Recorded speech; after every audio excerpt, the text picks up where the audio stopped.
It's a silver fox office for the box office foxes. It's a silver fox office with Elsie and Mike.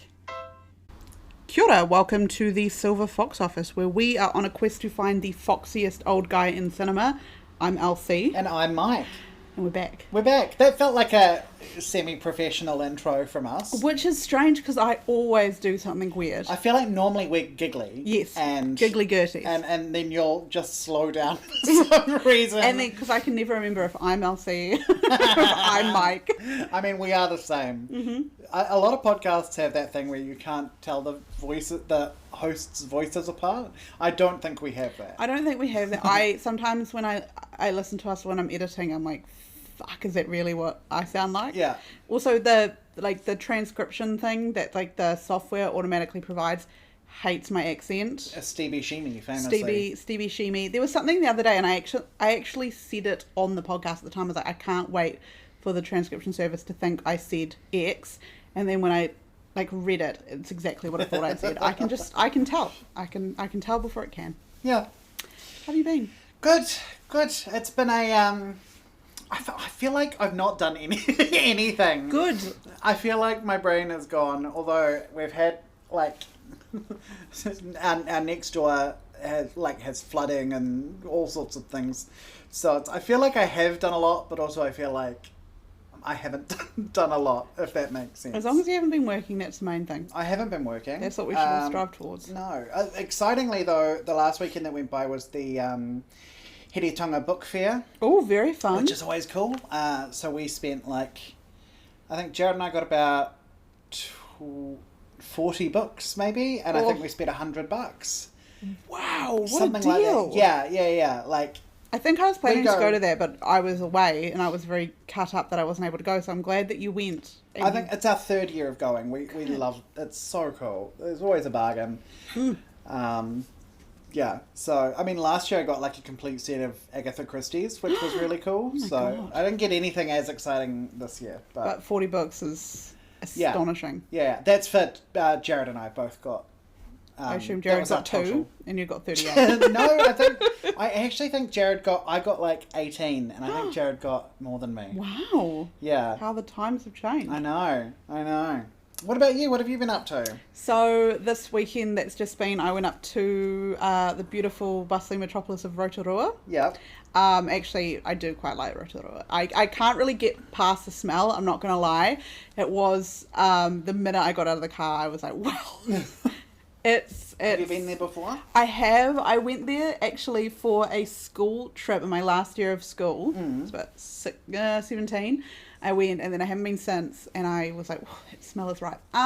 But while we were there, I went to a secondhand bookstore. It's called Pegasus Books. If you're ever up that way, have a look at it. We've got a Pegasus Books in Wellington. Well, there you go. I'm sure it's called Pegasus Books. I mean, I could be lying, but I'm pretty sure it is. If it's not, I'll edit this in post. If you don't hear from Post Me, it is called Pegasus Books. Kia ora, it's Elsie in Post here. I was well off. It's Atlantis Books. Sorry for the runaround. Shout out Atlantis Books. It actually might be called Atlantis. I can't remember. Anyway, some sort of mythical creature. It's mythical books and beautifully laid out. Because I went up to Levin the other day and I went to a secondhand bookstore there, and it was just it was so chaotic, and it wasn't alphabetized. It wasn't by the Dewey Decimal System or anything like that. So I was really struggling. But this one was perfect, and I got 2 books. Wasn't 40, but to get 2 books, which I was quite excited about. But then the main reason I was up that way is we went out to Matamata, and I went and visited the Hobbiton movie set. That's so and exciting. did the night tour with the banquet. That was incredible. I can't believe famous Lord of the Rings hater Elsie. I'm not even a hater. I just have no interest in it, and it's really funny because I was saying this to Mike. At the beginning, everyone was like, the tour guide's like, is everyone a fan? And everyone was like, woo! And then they were like, has anyone not seen it? And I put my hand up, and I was the only one, surprisingly. Have you read the books or anything? No. And so I became a little bit of a running bit, which I love. I love being able to add to a bit, and they would make some jokes, and then they would talk about a scene. They would point to me, which you'll know when you watch the movie. And I was like, haha, okay. And then at the end of it, somebody said to me, they were like, has this made you want to watch it? And I was like, this is how I know that I genuinely have no desire to see these films, because I am standing here immersed in Lord of the Rings culture and Hobbit culture, and I genuinely have no desire to sit down and watch it. Have you ever given us like a rundown of what you think happens, what the plot of Lord of the Rings is? Well, I did get the quasi plot before we went in. Like, we were sitting around the table and they were like drastically trying to be like, okay, then this happens, and you need to know about this. But I'm pretty sure. Also. Spoiler alert, because I'm about to tell you exactly what happens. So basically, The Hobbit's a prequel, but basically there's like a ring, and Bilbo, he has it, and then he has to like keep it safe, and then his nephew Frodo, he comes into possession of it, and Gandalf shows up because he knows that he's in possession of it, and basically they like. All the movies are just a lot of walking. And they have to throw the ring in the volcano, because when you have it on you, it makes you evil. And that's why Gollum looks like that, because he like had it for too long, and now he's like, and he's crazy, and he wears a loincloth. So they're like, we can't let Frodo wear a loincloth. He has to throw it into the volcano. And so the movie, like, there's like a good few of the movies just like them freaking walking to a volcano. Christopher Lee's there. I know Great, that. thank you. I know that. And I know Kate Blanchett's there. I'm not really sure why. I also know Orlando Bloom's there. Not sure why. But it's basically it. Great. Close enough. I mean, I can't... I feel like I got the key I points. can't refute anything that you've said, I guess. I feel like you have missed a lot of I'm sure there's a lot of fluff around detail. there. There's a lot of... I've trimmed the fat, basically. Tolkien is rolling in his grave. I truly am not a fantasy film or book enjoyer, right? Like, the closest I get to fantasy is like superhero films. I mean, I'm also not really a fantasy person, but I love Lord of the Rings. I love the book and I love the film. I'm not a fantasy person at all. I think the closest I got to fantasy as a kid was reading The Faraway Tree by Enid Blyton. Yep, great. That's my Lord of the Rings. That's my version of Lord of the Rings. I will say, if you are like a really big Lord of the Rings Hobbit fan or something, you absolutely have to do the Hobbiton movie tour thing. If you can spend the extra money to do the night tour with the banquet, 100% do it. Otherwise, it's a lot cheaper to do the day tour. But we saw so much cool stuff. We got to go inside Hobbit holes and have a look around, and they even have some funny little costumes at the Green Dragon. Elsie was sending me pictures of Galadriel pajamas. Yes, I found some Kate Blanchett pajamas, and I thought that maybe Mike and I could get a pair we could record in.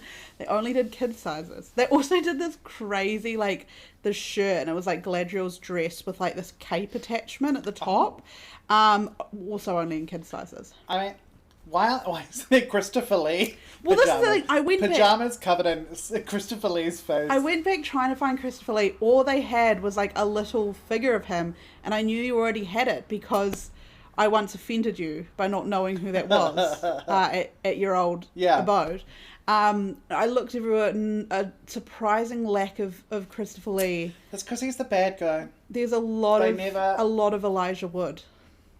Tell me how you felt about... Tell me this message you sent me regarding Elijah Wood. You guys know how I'm like characteristically not attracted to Elijah Wood. I feel like I've talked about that on the podcast before. I feel like on the episode with Cassandra, and both of us were like, what's wrong with you? I know. So while we were on the bus heading to the tour, there's like a TV and a DVD player, I guess, in the bus. And so the guy like popped on a little movie for us. And I was like, if this is their ploy to trap me in here and make me watch, they are surely mistaken. But they like showed this video, and I saw Elijah Wood in the costume, and he had like the little Hobbit mullet, and he had like the linen shirt with the sleeves rolled up and the suspenders. And I was like, oh my God. Yeah. That's a hunky man. And then they kind of panned down to the Hobbit feet, and I was like, ooh, bring it up. I don't want to see that. And look, then I can forgive you for not being attracted to Hobbit and feet. then I can let that they cut to him, like, it was like, you know those like confessional things, so it was like he was like sitting in like his chair, and it was just Elijah normally, and I looked at him as like normal him, and I was like, yeah, I'm not attracted to that. Like, as soon so as attracted to Frodo Baggins, right? And I was watching it, and I was like, I think I've hit my head. But it was like the Hobbit hair, because then I looked at him and he had like his short hair and his pointy ears, and his eyes are like really like intense. His eyes are gorgeous. Yeah. And I was like, oh God. And then it went back to a Hobbit version of him, and I was like, And then you know what? Funny. What? They cut to Martin Freeman dressed in the Hobbit thing, and I was like, okay. So you just have a thing for hobbits? I think it's the hair. I think it's the like shaggy, like... Really? What about like, have you seen pictures of like Dominic Moynihan or Billy Boyd as Merry or Pippin? I don't know who these guys are. Merry and Pippin. Yeah. I suppose Mary's not spelt like Virgin Mary. No, it's Merry as in Jolly. Merry. No, they kind of... I don't think they're particularly doing it for me. Okay. But for some reason... Because also, I categorically do not find Martin Freeman attractive. I once watched this awful movie called Miller's Girl, where he has an affair with Jenna Ortega. Mm-hmm. And I literally like had full body shudders. It was so awful. I think he's a good looking man. Yeah, well, when he's a hobbit... I prefer Frodo over Bilbo. I think it's the long, shaggy hair, because it's kind of like that 70s, like, right. Chuck a porn stash on them and they would not be safe. That's all I'm saying. So yeah, I had a random epiphany at Hobbiton. But no, it was so fun. The people, the tour guides, like, absolutely made it. They were so, like, great energy, which must be really difficult because I assume they do, like, hundreds of these. Yeah. I know a few people have had weddings at Hobbiton, which would be really cool. Yeah. Well, actually, we were saying that when we were at the Green Dragon. I was like, this would be a sick place to get married. Yeah, one of my acquaintances, like a friend of a friend, recently got married at Holy shit. At Hobbiton. Maybe I should make Jared be like, hey, that's where we're getting married. 100%. It must be so fucking expensive, but it Not would that be... him and I are engaged, but one day. I'll keep telling him. Okay, thoughts? It would definitely be really fun. And I was actually saying that. I was like, if you were like super into this, yeah, 100% get married there. Like a once in a lifetime experience. Yeah. I was also telling Mike that if you do the evening banquet thing, there is a cat that free roams the Green Dragon. She is a little calico cat, and her name is Pickle. And she was great. She kept coming up to the tables. I love that. She was so precious. Also, there were people like dressed up there. There was a woman in our group that had like a full cape and like pointy hat, and I was like, I literally said out loud, I was like, fuck, I wish that was me. Like, I wish that I had worn a costume. I would go dressed as Saruman, as Christopher Lee. I will go with you, and I'll dress as Frodo. I would be Saruman the fat instead of Saruman the white. I'll go as Frodo. I'll cut my hair into like a Goldie Hawn, like shaggy. Great, yeah. Shaggy cut, and then they'll be like, wow. I love how much of this has been talking about your holiday. This is the equivalent. This is the podcast equivalent of look at my holiday snaps. Look at my holiday snaps. Don't worry, guys. I'll attach some holiday snaps to the post so you can see. Mike, have you watched any film or any books? Probably. Yeah, I've done some stuff. You know. Tell me all about it. But mostly, what I've been doing with my life is playing Oblivion.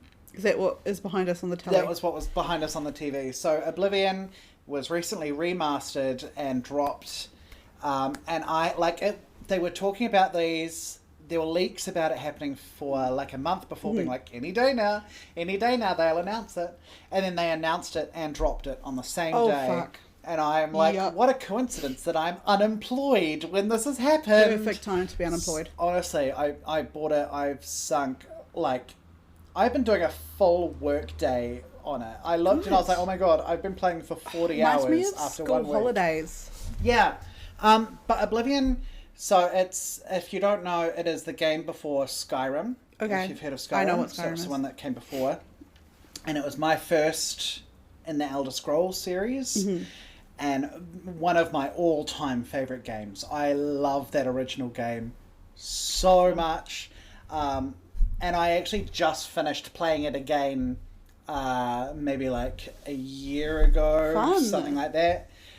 So to get to play it again, and it's beautiful, it looks so cool. I love that game. It's nice. So I'm much very fun. happy for you. So that's been a big time suck, and I've loved it. Good, as it should be. Like, Jared comes home from, working in the mines, he's had a hard day, and I'm sitting there, away. I haven't showered, my hair's a mess, covered in like chip crumbs. I'm like, oh, what Lady day Luck. is it? What time is it? I'm in a cave. You know. You are a lady of leisure. I am a lady of leisure. As you should be. Yeah, so that's been the main thing, and it's been so good. But I also want to talk about books. So I haven't read a hell of a lot. I have the main thing I want to talk about. So I read the book that came out at the same time as the documentary The Woman Who Wasn't There. So the book is also The Woman Who Wasn't There. I read it in like 2 days. Mm-hmm. Really good. It's just, I would say you don't need to read it if you've watched the documentary and loved the documentary, but it does expand on some things. I feel like it answered some questions that I had. I watched that documentary literally like after you talked about it on the podcast. I went home and watched it, and I think I texted you about it. I literally ended up crying, and it was like, it was a really random emotion to evoke out of it, but there was like a part of me that was like, there are people out there that would have given anything for their family members to have not been there that day. Yeah. And she's standing there like make believing, play pretending at being there during 9/11, which is like outrageous. Yeah. But it was a really good documentary, and also that bit where that woman was like, "Why are you lying about owning a dog?" Yes. I think it just shows the depth of like her literal delusion. Yeah. Like just compulsive lying. Yeah. It's Insane. bonkers. I also read a book called Artificial Sweetener, Tales of AI, 100% written by humans. Love it. And this is a short story collection of sci-fi stories about AI written by Kiwis. Love it. And my friend Jackie Ritchie has, they've published a story in there called Toilets Dream of Electric Shit. Really cool. Robots Dream of Electric Sheep? Yes, yeah. So good. It's really cool story, really cool collection. I mean, it's like any short story collection. Some of them are better than others. Yeah.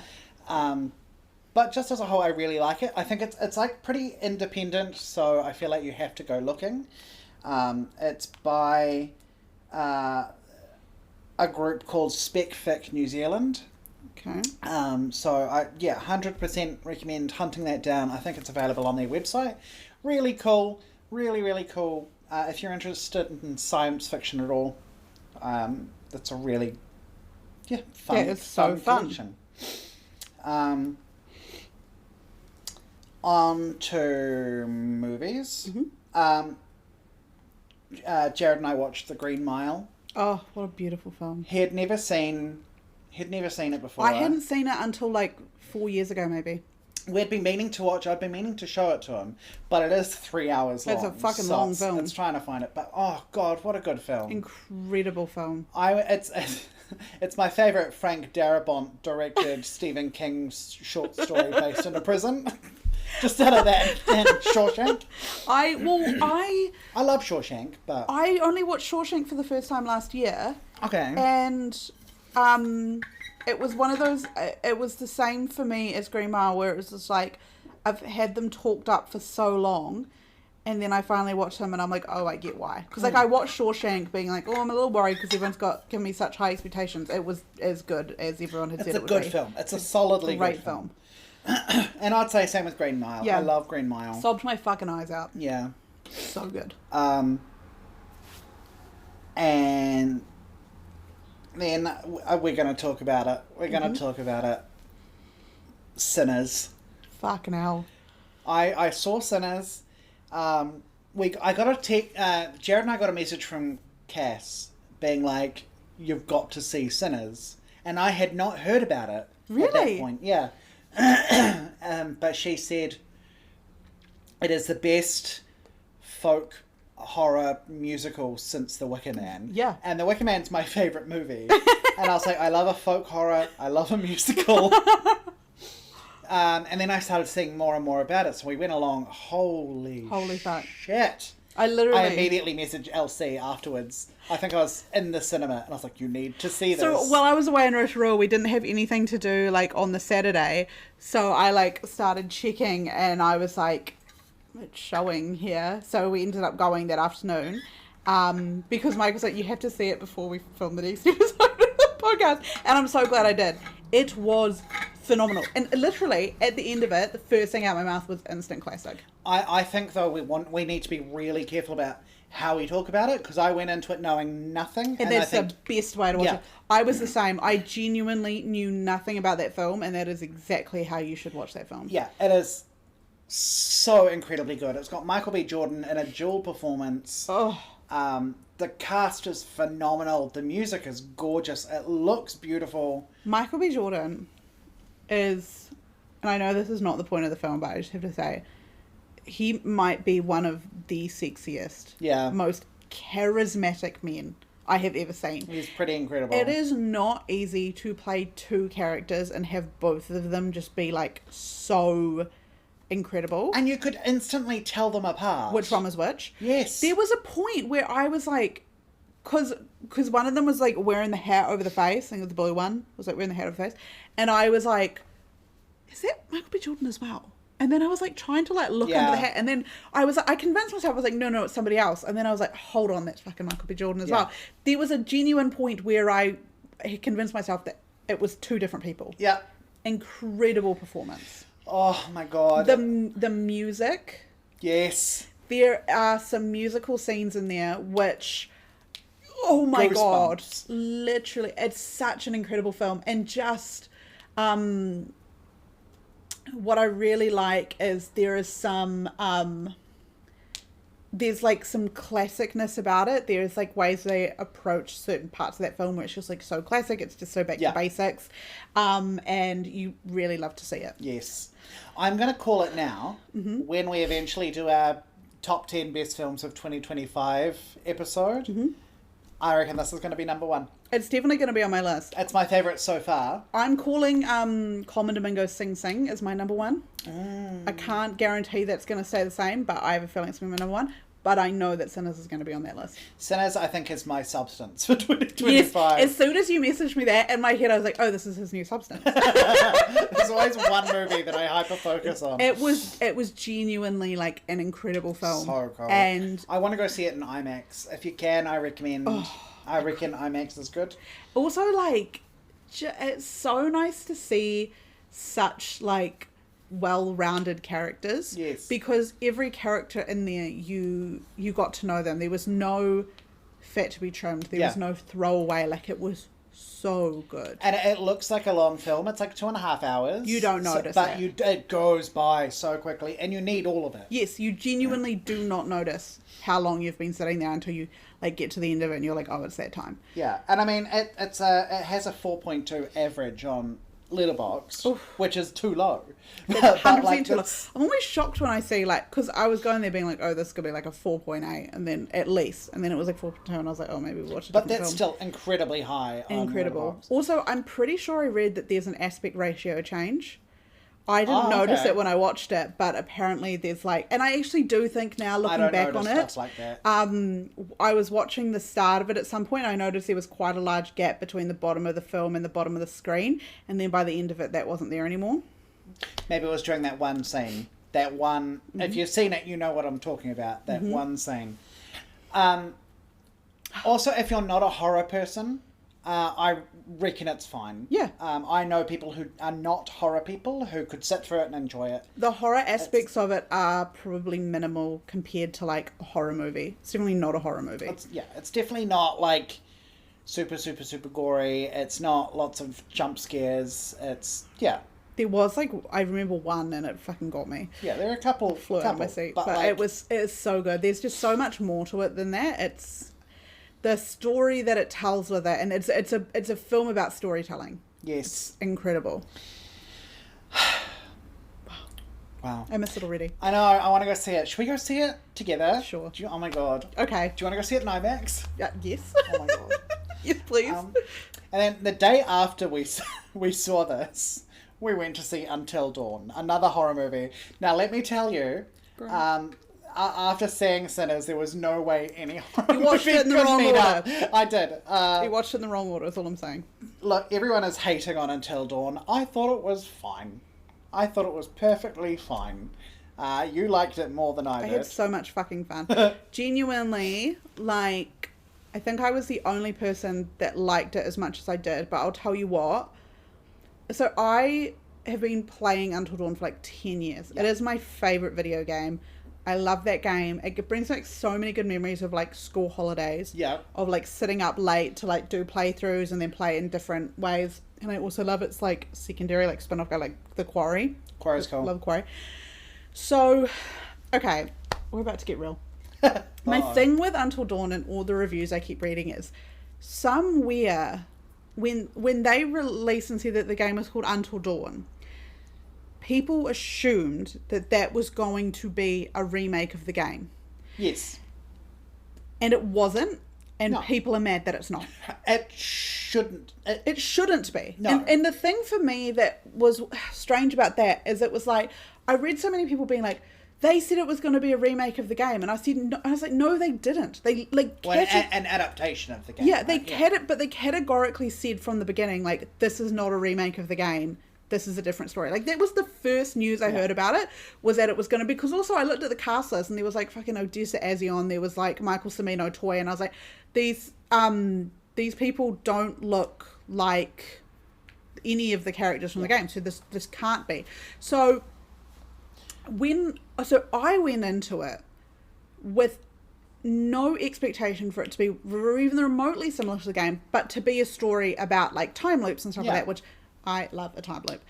I had so much fun. I thought that the cast was like funny, they were likable, there were humorous moments. Yeah. I thought as a concept for a horror film, it was good, and I thought that was well done. Was there corny bits in it? Yes, of course there was. It was a fucking horror film, of course it was. But there was also lots of little bits of fan service. If you're a fan of the game, like there were some really big ones, and then there were some smaller ones. Yes. And I thoroughly enjoyed it. I think the people that are getting really worked up about it, I'm like, you have to let go of the idea of them remaking the game into a movie, because it just like plainly wouldn't work. For those who haven't played the game or don't know what Until Dawn is, it is essentially a game where you are making choices. So it is, your character walks around here, do, but then you get, do you want to take the quick route? Do you want to take the long route? And if you take the quick route, there's a lot of quick time events and all that sort of thing. And it's all about choices. So you get different outcomes. And if a character dies, you don't get like a redo, a game over, try again. It's just that character is dead, and then you play with all the other characters. And it's basically about trying to keep all of them alive. So the game is already super cinematic. Yes. There's a lot of it is... pretty sure... I know you can with The Quarry. You can go back and watch it like a movie. Is there a movie mode in Until Dawn? I think so, yeah. Yeah. So, like, if you want to watch it like a movie, fucking watch it like a movie. So there's like, for my money, as far as I'm concerned, there's no point in just doing a straight adaptation of the game. Because also, how do you decide which options to choose? How do you... And also, none of those actors that play those characters, your Rami Malek, your Hayden Panettiere, your...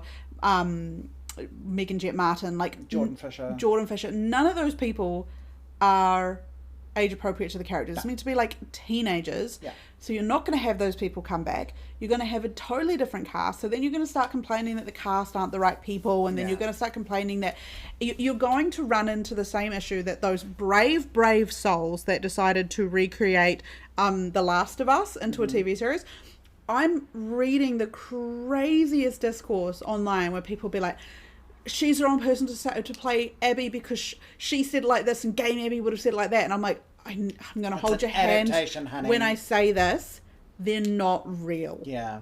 And it's just like, this is what you run into if you try to do those recreations. And I just think Until Dawn would have been way too crazy to try and do that with. Also, I didn't get my hopes up because I literally read an article that said it wasn't going to be an adaptation, so I just didn't assume it to be an adaptation. I saw a trailer that showed that it wasn't. Exactly. But, so they were basically adapting the choice mechanic of the game. Yeah. And I thought it was... I didn't think it was great. I gave it 3.5. Jared gave it 2.5. Yeah.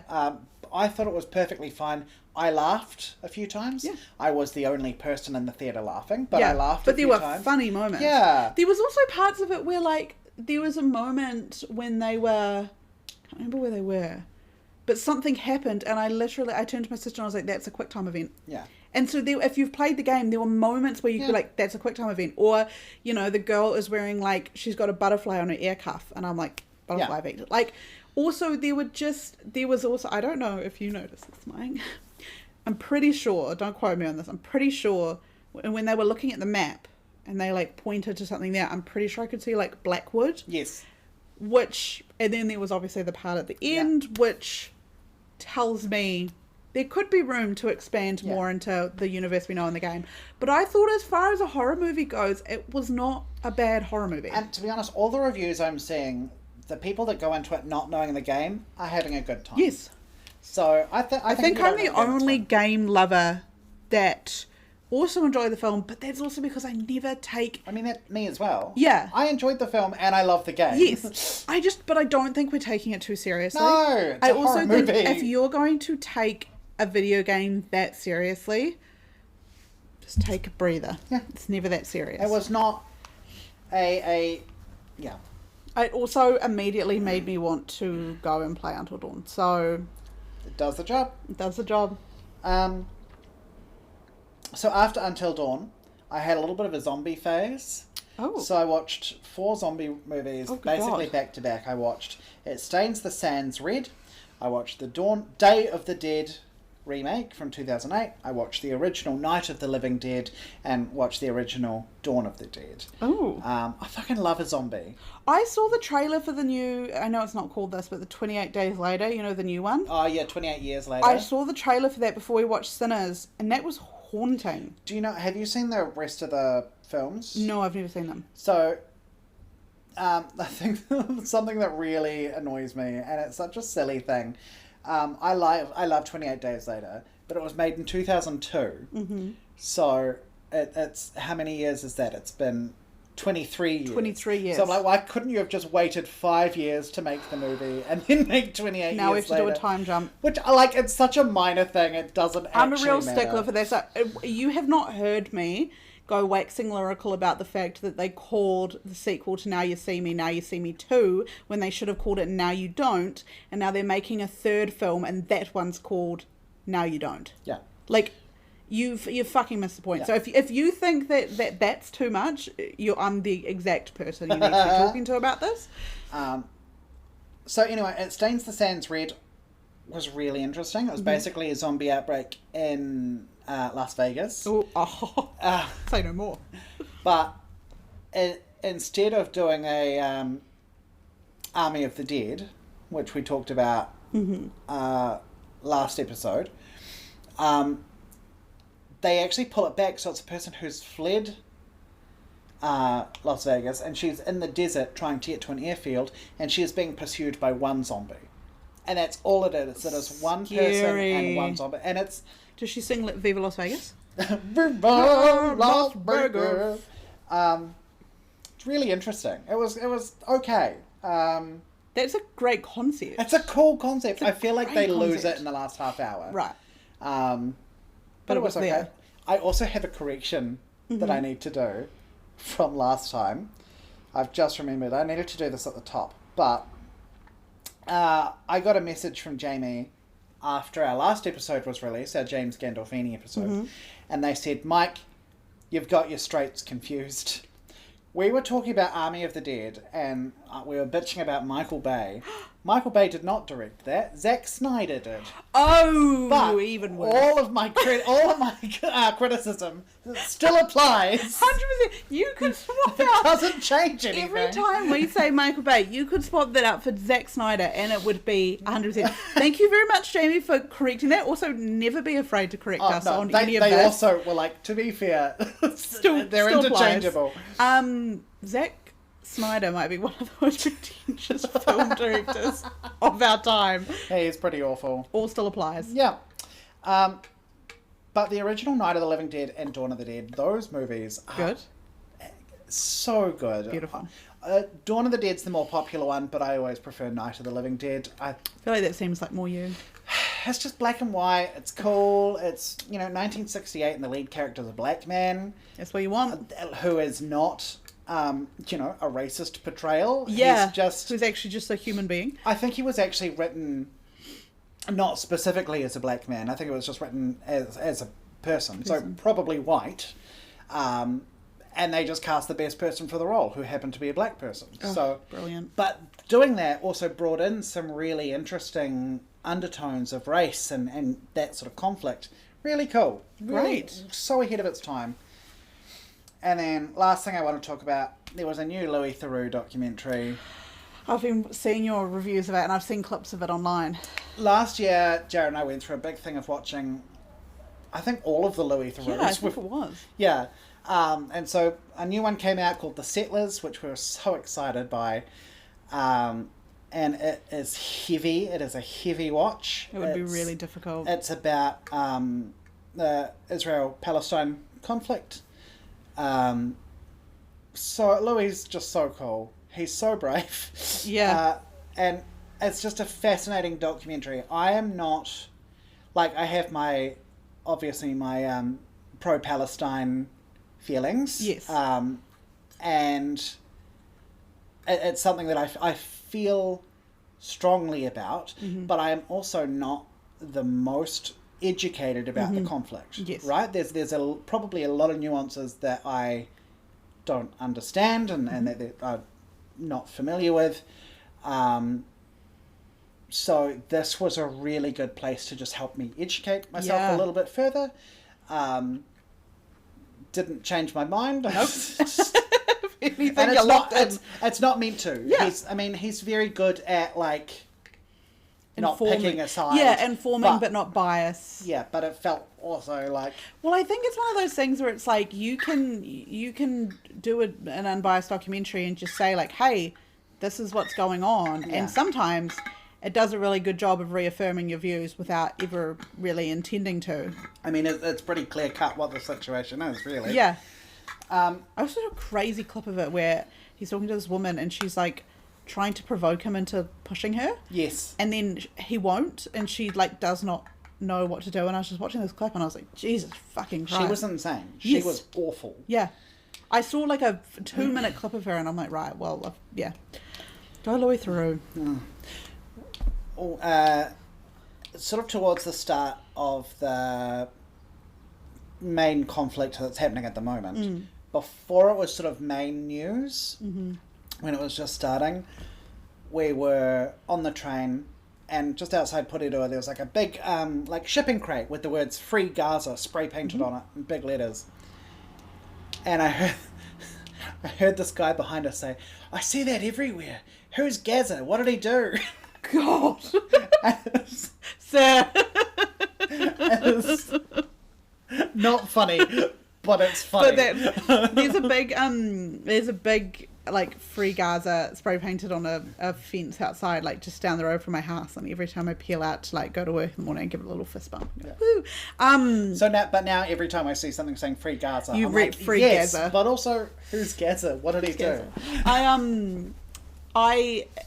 It's really interesting to me because one of like the common things that I hear at the moment, especially with a lot of conversation around the conflict in Palestine, is people saying, you know, like, well, if they didn't want this to happen, then, you know, what happened on October 7th shouldn't have happened. And it's like, if you believe that this just started on October 7th, where I was listening to Billy Joel's "We Didn't Start the Fire," he mentions Palestine in that, you go back centuries and you will find it. So I'm pleased that somebody like Louis Theroux, who has got such a large platform for educational documentaries, has made this piece of media, and I'm hoping that it brings people a lot more education and a lot more awareness about what's going on. I love Louis Theroux so much, and if you don't really know who he is, oh Jesus, if you don't know who that man is, you have got the best night of watching lined up. I would say you really want to start. He's done 3 on the Westboro Baptist Church. I would really recommend starting with those if you don't know. He's my favourite. He also does a really cool podcast where he interviews people. I remember learning about Westboro Baptist Church when I was maybe like 13, and I remember being like fucking just like, why are people not angry about this? And I was super flamed up about them. Fucking hell. But also it's weird because there's one woman, her name's Shirley or Shelley, I can't remember. She was sort of like, she's one of Fred Phelps's daughters. Yes. and she's sort of one of the main people throughout all three. And she's horrible. She has horrible views. But by the third one, you actually feel really sorry for her. Well, there's like a level of it's really interesting to me. I remember having this conversation with my dad when we were driving to work one day, and we love having a good philosophical conversation. We were talking about Gloria Vale. If you're not from New Zealand, you might not know what Gloria Vale is. Christian community in isolation in New Zealand.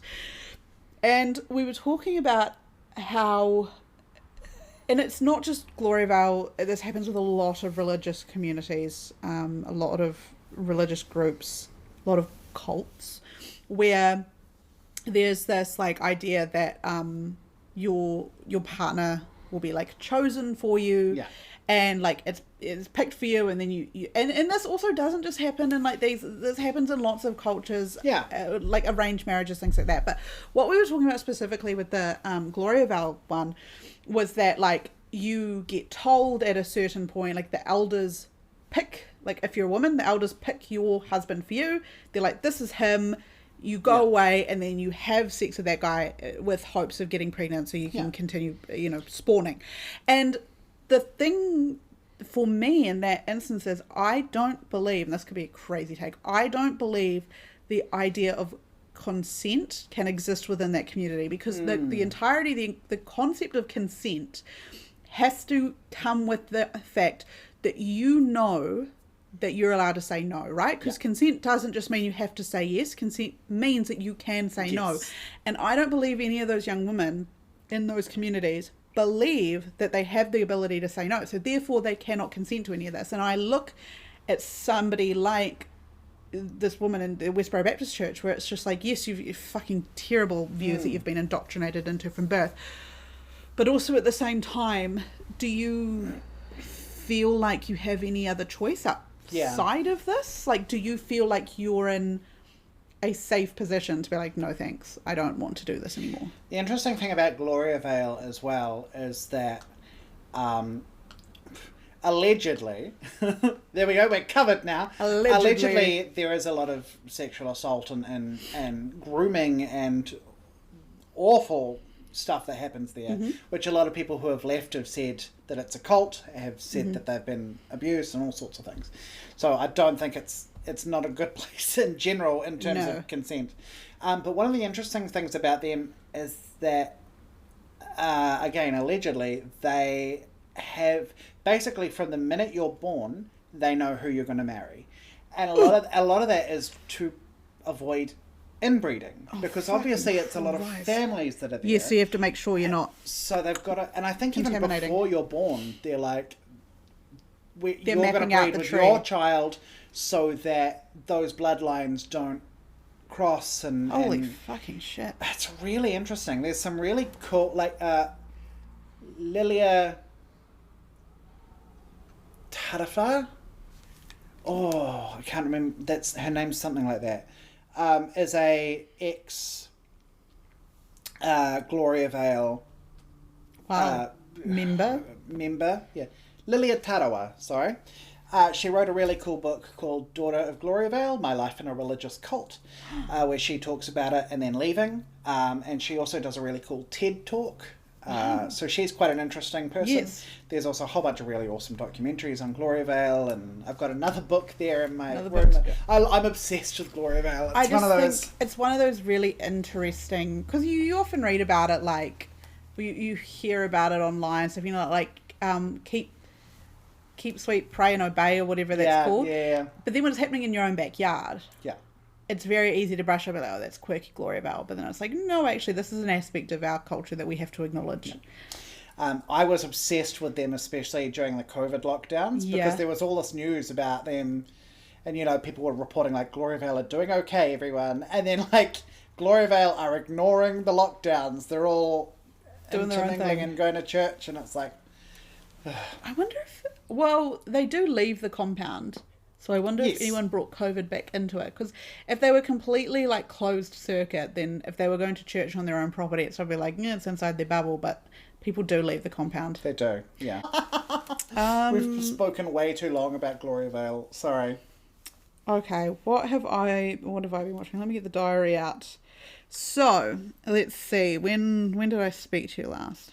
Okay. So yeah, like I said, I went home like the night we recorded the podcast.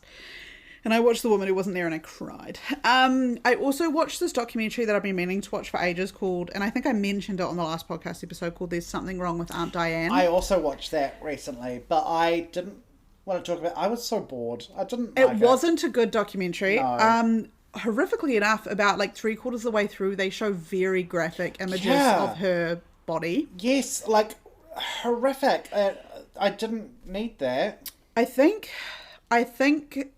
if you watch it, it is actually a really interesting insight into the human psyche. The level of denial that is going on. Do you want to there. give like a brief Yeah, summary? I'll explain it. So basically, what this documentary is about is this woman. She, Aunt Diane, she took her kids and her nieces. They left a campground together. They were on a car trip. During this trip, multiple people saw Aunt Diane pulled over in rest stops, like with their hands on her knees. She went into a petrol station to buy painkillers and things like that. And then, unfortunately, later, one of the children inside the car called emergency services, and multiple people watching them drive in called emergency services before they crashed into another car. And unfortunately, all the occupants of the other car and all the occupants of her car, bar one of her children, were killed. And when they were taking the bodies out of the car, they found a smashed Smirnoff bottle. And they also found a high concentration of alcohol in her bloodstream and THC. Mm-hmm. So she had been smoking marijuana. Allegedly. So this is the conclusion the medical examiner came to. They were like, yeah, she was drunk and she was high. But this whole documentary, her family are convinced that there is some kind of like plot. Yeah. And that maybe because she had asthma or something like that, her inhaler. Or there's a thing about she had toothache. Oh, yeah, her toothache. So there was something about maybe that caused... Also, really interesting, and somebody pointed out in the reviews, like on Letterboxd, there's a point in which Aunt Diane's sister-in-law is like smoking, and she turns to the camera and she's like, nobody in the family knows I smoke. Yeah. And so it's like, if you're able to hide that, what's to say Aunt Diane can't hide an alcohol addiction? Obviously, I don't want to talk ill of her because it is undoubtedly incredibly tragic. Yeah. But there was also another carload of people that were killed just by being in the wrong place at the wrong time. And there comes a point where you have to be like a little bit honest about this stuff, even when it's hard. And I think it is grief-induced trauma. But it is... It's a terrible documentary. I'm like, it's pretty clear cut. Yes, it's cut and dry. Yeah, and being like, alcoholics can hide their addiction really well. And it's just, that's tragic as well. That is its own tragedy. And I realize that if this is something you are discovering about someone that you know and love, that is its own kind of grief. And like, really I didn't know about the struggle that they were going through, or I didn't see. So I understand how you would be like, I don't want to be culpable for that. Yes. So, but it's just like at some point you just have to open your eyes a bit. You have to be a bit more realistic about what's happening. Yeah. The documentary is on YouTube. Yeah, I don't recommend it. It's not good. No. But yeah, it's there. It's a sort of documentary that goes for like an hour and 40 minutes. Yes. And should have been 30 minutes at most. Yeah. Yeah. I then obviously watched Until Dawn. Yep. We've heard about that. Randomly that same night, I watched something. It's a Guy Ritchie film called Operation Fortune. I'm not going to pronounce this right because it's French. Ruse de Guerre. I don't know how to pronounce that. It's a Guy Ritchie, Jason Statham film. All right. Is that the one with Hugh Grant as the villain? Hugh Grant's there. Aubrey Plaza's there. Was it great? No, but it was fun. Okay. I love a Guy Ritchie, Jason Statham. Obviously, like Snatch, the 2000 film Snatch, incredible, right? Lock, Stock and Two Smoking Barrels. Incredible. Yeah. Snatch also has Stephen Graham, Benicio del Toro. That movie was made for me. That's Snatch is Brad Pitt doing Irish accent, right? Yeah, it's the boxing one. Yeah. Terrible Irish accent. The rest of the film is fantastic. But yeah, I love a Guy Ritchie, Jason Statham film. Then the next night, I went out and I saw the film Warfare. Which is a new A24 film. It's called Warfare, as per, and it's directed by Ray Mendoza and Alex Garland. Basically, it is based off of there's an American Navy SEAL, and he has told them the story, and basically it's a dramatic reenactment of that one story, but it's literally one moment in time. This takes place over like a few hours in one place. Like, it's incredible. The main guy was played by the actor DeFero Wunatai. Yeah. Who, if you've seen Reservation Dogs, you'll know who I'm talking about. And then the rest of the cast is... I'm looking at this now. This is incredible. And I can see one in particular that you'll be happy about. So we've got Cosmo Jarvis, Will Poulter, Charles Melton, Kit Connor, Joseph Quinn, Michael Gandolfini. Honestly, Noah Centineo was there, which is really random. Also was not expecting to see Joseph Quinn's cock, but I did. Popped out there for a second. Was it good? No, it was covered in blood, so it wasn't that great, but it was there. But basically this film takes place over one moment, like a few hours, and it was harrowing. Like, it was literally, my review of it is exhausting and devastating and will make you hate George Bush more than you thought possible. Because when I saw this advertised, a lot of people were like, great, more war propaganda. If you watch that film and you think that it is propaganda to make you want to enlist, you are taking crazy pills. Because if anyone watches that film and wants to join the military afterwards, you're fucked. It was so harrowing. It was so graphic. Also, jump scares for a movie that was not a horror movie was insane. And they've also, like, they pick this house. They're in, I think they're in Afghanistan, I believe. And they pick this house because it's got good sights, but there's a fucking family in there. Right. So they have to move this family down to this bedroom. And this family are terrified because obviously there's a fucking war. Armed men, armed Americans in there. And they're all so young because you're looking at them, you're like, fuck, these guys are like the same age as you. And then it was fucking harrowing, and it was really gruesome. And there's also this bit where they get this like assistance from the air, and essentially they just send these like jets down the street, and all it is like the like the force from the jet flying overhead creates, like, it lifts up all like the dust and everything, and every time you see it, it's fucking loud. It is a loud film. And I recommend people watch it. Okay. If anyone knows me, I'm very strongly anti-war, and I think that this is not a pro-war film in the slightest. I think it's meant to show you, like, that we've got heads of state that send these young men to these countries, convince them that they have to, go and do this, and then they do, and it's fucking harrowing. But it was a really well done film. It was also 90 minutes long. Oh wow, okay. Which is also how long that actually took in real life. Oh wow. So when I say this whole movie, it takes place in one moment in time. There is nothing else. It doesn't jump back and forth or anything like that. It is 90 minutes, and there's a moment where an IUD has exploded and everyone's ears are ringing, and so that's what you hear. And you can't hear anything because it's all distorted and it's all really dusty and it's really hard to see. It's very disorientating. And I think that I've seen a lot of people talk about it, and I would not be surprised if it wins the Oscar for Best Sound Engineering. Interesting. Okay. Their use of sound was like unbelievable. So yeah, a very loud film, very jarring film, but it was good. It was a good film. And then I didn't watch movies for ages, actually, apparently. And then I watched Sinners, obviously, while I was on holiday. I went to find a movie theatre, watched Sinners. And then, if you're going to go see Sinners, by the way, stick through the final credits, because there is a little mid-credits scene, and so many people left in my screening. There's also a post-credits scene as well. What? Yes. Shit. Yeah. Well, now I have to go see it. You have to go see it again. There's another post-credits scene. Then I went back to the hotel room that night, and before we'd left that morning, I had recorded Inglourious Bastards, because I saw it was on, so I'd recorded it on the Sky Unit. So I watched Inglourious Basterds that night. Great film.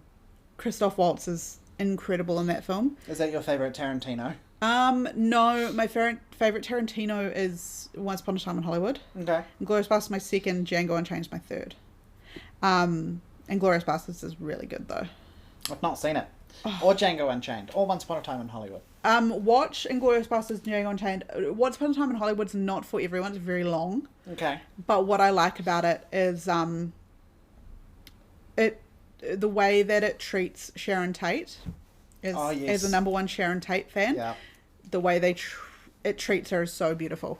Like, and I read articles where her family, like her sister, was involved in the portrayal of Sharon Tate, and she said that like she was absolutely blown away by it and felt that was really respectful. So okay. when I saw it, I saw it in cinema for the first time and I cried because I love Sharon Tate. So I find it strange to miss somebody that I've never even met. Me and Stephen Sondheim. Yeah. Me and Christopher Lee. Yeah. I understand. I miss Sharon Tate every day of my life. But yeah. And then the next morning I was lying in my hotel room and the rom-com Anyone But You was on, the Sydney Sweeney Glenn Powell rom-com. This is my third time seeing it. Oh my God. It is, I've worked out it's the perfect film to watch in a hotel as you're getting ready to go out for the day, when you put your hands on your hips at the end of the hotel bed and just watch it. Oh, perfect right, for that. yeah. Absolutely perfect. And then, once I'd come back with a coffee, I bravely, like, did Apple AirPlay, like I cast my phone to the TV.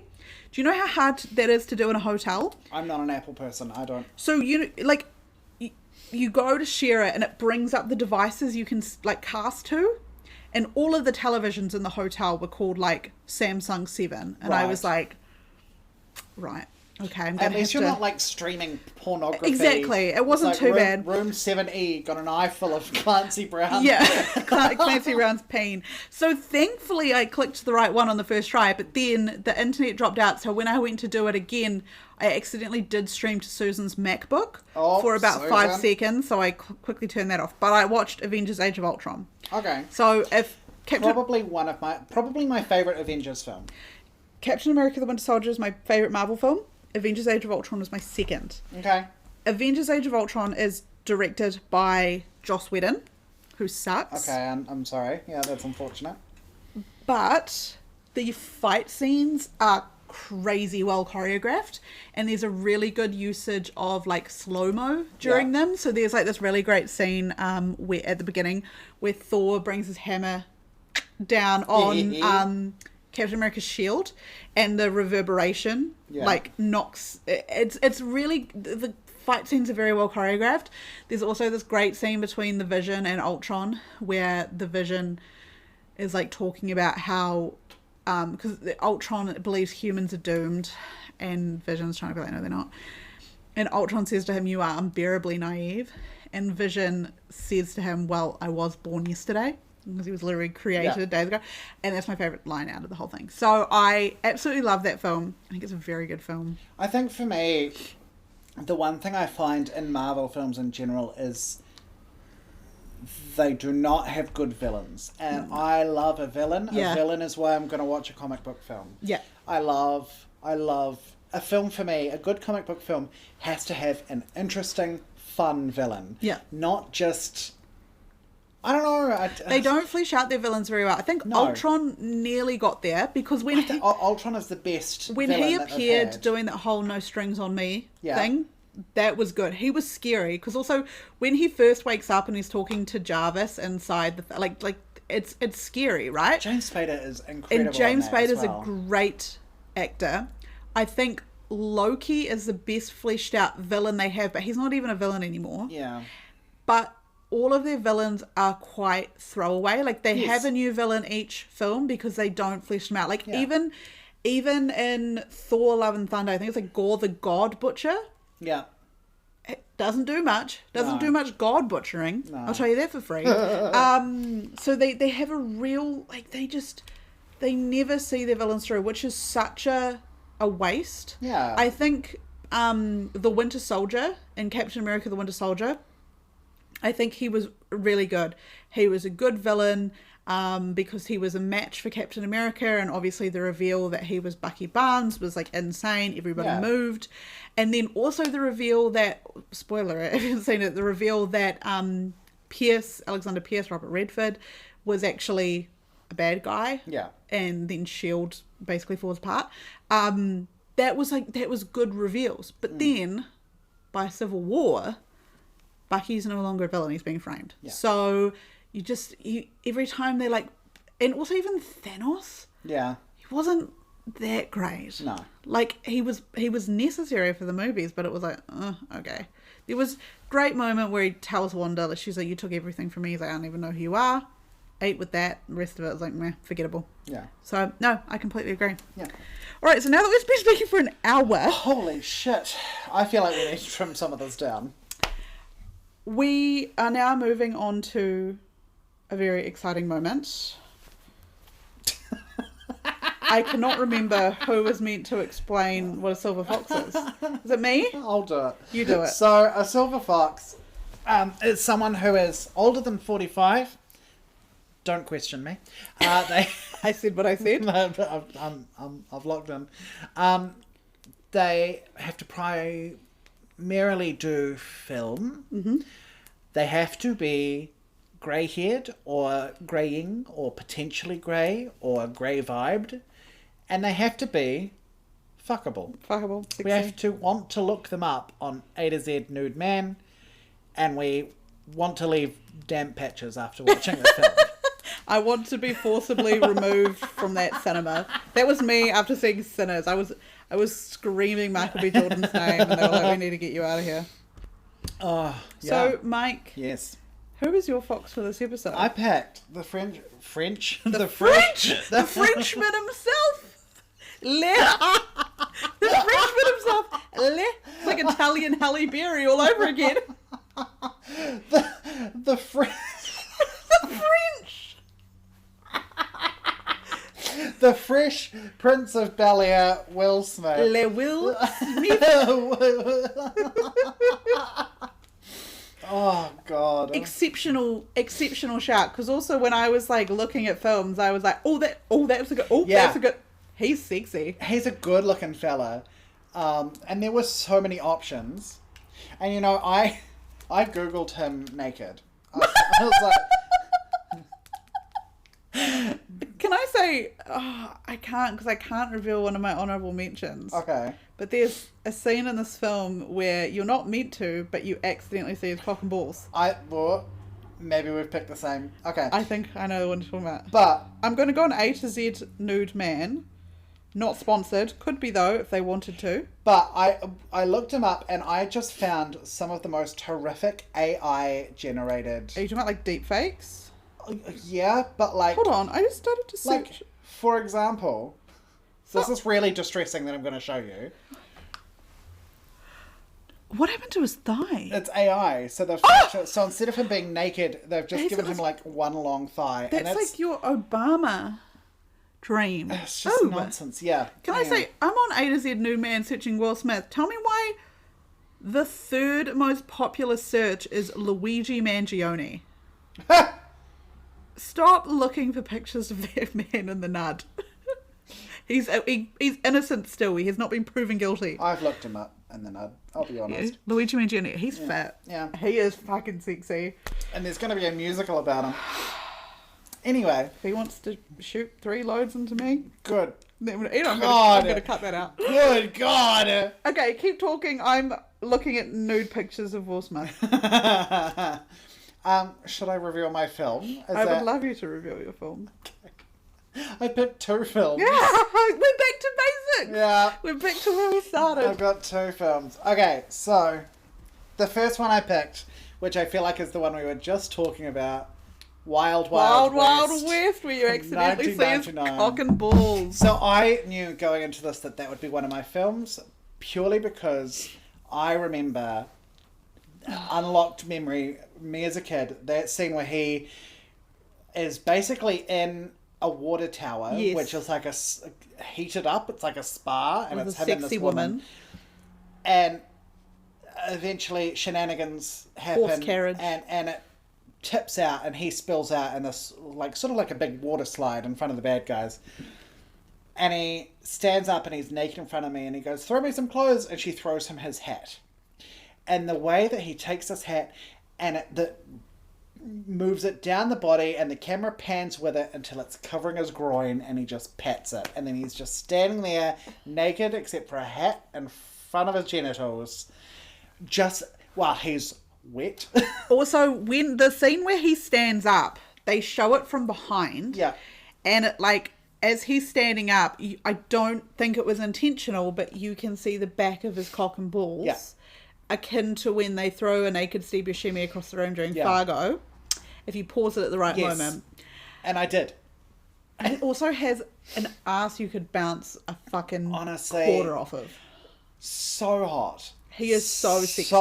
So hot in that film. It's insanely sexy. Also, it was when he was, like, younger, so he still had that, like, cheekiness about him. Because he was always, like, especially in Fresh Prince, like, he was cheeky. Like, oh my god, he's so funny. He's really fucking He is hot. making me giggle. And he has one line where basically he keeps looking out of a knot in the water tower, this little hole in the wood where he looks out. And the girl he's with is annoyed that he keeps doing this, so she takes his shirt and plugs the hole. And he goes, you can't be sticking a man's personal things into holes like that. And she goes, oh, really? And he's like, oh, I didn't mean it like that. And I was like, oh. I knew exactly. As soon as you said she plugs it into the hole, I knew the exact line. There's also a really great scene in that. I love that we're only talking about one scene in the movie, but it's so perfect. It's hot. It's why I picked that film. There's the bit where, like, they're making out, like, she's in his lap in the bath and they're making out, and then he keeps trying to look out the hole in the wood, but he's still moving his mouth and, like, moaning and pretending to kiss her, but she's just sitting there looking at him like, what the fuck are you up to? He is so sexy in that film. It's honestly, and also not a good film. It's a terrible film. But you know what? It came out when I was 8. I remember seeing it at the cinema. I remember getting the Burger King toys. I was obsessed with it. Men in Black Burger King toys. And I still liked it for a long time. Yeah. And even now I'm like 10 years ago was probably the last time I saw it. And I was like, why do people think it's a bad film? It's great. Watching it yesterday, I was like, okay. It hasn't aged the greatest. It hasn't. And I'm like, I see why people didn't like it at the time. I get it. But it's a fun film. For me, I'm just like, look, it's a staple of the childhood. They gave Will Smith a gun and dressed him up like a cowboy. And the fact that he is riding on a horse after the whole thing, and he's wearing his cowboy hat and his cowboy pants and his jacket, but no shirt, and the jacket's undone. Oh! I actually need him. And also Salma Hayek is in it, and you see her butt. And she sings at the start, which is really random. It sings really badly. No, it's a great film. It's not a great film. It's a great film if you enjoy the fine arts. I think that if you have taste, elevated taste like Elsie and I do. If you understand dramatic cinema like we do, I think you'll find it's a good film. We are paragons of taste and sophistication and Apex wild west of film creation. Yeah, what a shitty film, but one that sexy. I will continue to watch every 10 100%. years or so and be like, well, okay. Well, it was a different time, you know. Jesus. What was your second film? My second film I watched today. Oh, God. 6 Degrees of Separation. Oh! Which also stars Donald Sutherland. God rest his soul. soul. Channing. Oh. And Ian McKellen. And in acting roles, J.J. Abrams and Osgood Perkins. What the fuck? And Kelly Bishop. What? Who fucking what? Yeah, so have you heard of this film? I've heard of it, I've never watched it. So it's based on a play, and basically he's hot in this. Stockard Channing and Donald Sutherland are a married couple, super rich, right? Nice. He's an art dealer, and they are having a dinner party with Ian McKellen, and they're trying to basically do an art deal with him. In the middle of the night, Will Smith enters their apartment, knocks on their door, and he's been shot. Oh. And he's like, look, I'm so sorry, I'm a school friend of your kids. They told me, where you live, and they're like, they were just talking about you, and I've been shot, and I just need help, and this was the first place that I could think of to come to. Yeah. And they help him, and he charms them, and he's so kind, and he cooks for them, and he's really nice, and he's a big old con man. And it's basically, a lot of it is Donald Sutherland and Stockard Channing telling the story at different events, and it's basically like it's become an anecdote I want to see that they're this film telling. now. Will Smith also plays a gay man. One point. At one point in the film, he is a gay man. He's gay at one point of the film. And Stockard Channing walks in on him and another guy fucking. It's pretty hot. But also you don't really see anything. And he's good looking. He's shirtless a lot of the time. I also him in the suit in the picture. And he's really erudite and really, well spoken and really charming. Yeah, I would fall for it. I would 100% fall for it. And there's this one scene. Oh no. There's this one scene Oh god, okay. where he goes out. Oh no. He takes this other guy out, and the other guy, he's sort of been cozying up to the other guy and his girlfriend, and they've got a friendship, the three of them. And Will Smith goes out with this other guy just as like a fun night on the town, and they go out to the Rainbow Room, and he cons him into Will Smith cons this guy into giving him all his money, and they dance, and they get kicked out, and then they go on a carriage ride, and then Will Smith starts touching this guy's hair, and he's like, hey, don't do that. And Will Smith's like, I would like to fuck you. Say no more. My pants are gone.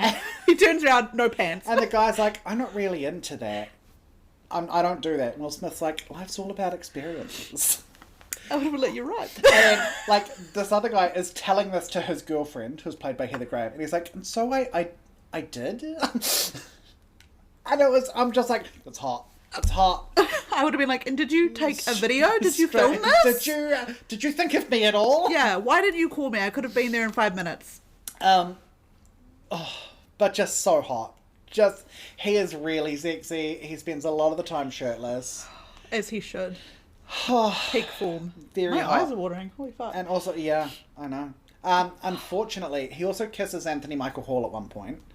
But of course he's there. Unfortunately, at the time, which was 1993, Denzel Washington was like, don't actually do the kiss. It'll ruin your career. Don't do it. So they just faked it. Denzel? And Will Smith has been like, it's one of the biggest regrets of my career. He's not kissing Anthony Michael Hall. Yeah, same. I bet Anthony Michael Hall lies there at night being like, throwing darts at Denzel's face.